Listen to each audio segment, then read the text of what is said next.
Kajama TV mbalamusizaako banya bataana Kiganda Jubilee ndi mu ggwanga lya Saudi Arabia. Naye njagalako ku magezi gammwe na ku buyambi bwammwe.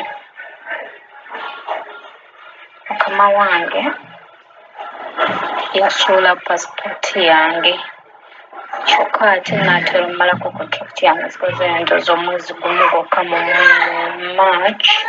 March mbammalako contract yange. Naye okuviira ddala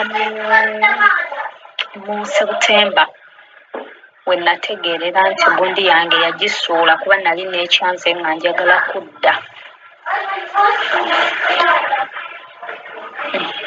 Okuva mu September mugamba nti kola ku pasipoti yange nze olutuuka ebbanga lyange njagala kutambula genda kudda waffe.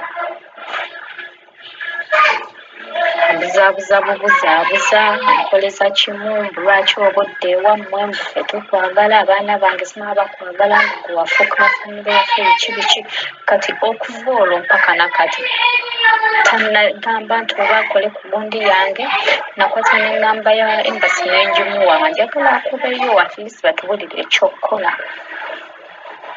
Kati bwe naddamu omubuuza n'angamba nti yakubyeyo essimu so kale nze engeri gye mulabamu ndaba nga buli kimu annimba bulimbi. Ndaba nga buli kimu annimba bulimbi. Kwegamba ndi awo ngira ne mujjukiza n'omujjukiza naye ne bamujjukiza ngamba kimu nti kale nja bikolako naye nze ebbanga lyange liggwaayo. Era namugambirawo nti nze olumalako njagala kudda waffe sikyayagala bakolera lwansonga embeera si nnungi. Abaana balina empisa embi ate bazaala buli mwaka. Najja omukyala alina olubuto n'azaala akaana wuuyo yafunye olubuto olulala luzaalira mu bbanga lye muteekeddwa okuddiramu. Ndowooza mu kisiibo mwateekeddwa okuzaala kyokka nze mmalako mu March.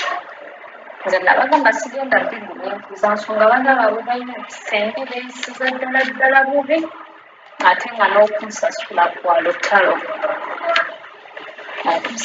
kwa lutalo ddala bwe mbabanja bampuleza bo tebalina ssente mulimu ne bwenkola ne mmala emyezi ng'ena nga tebansasudde.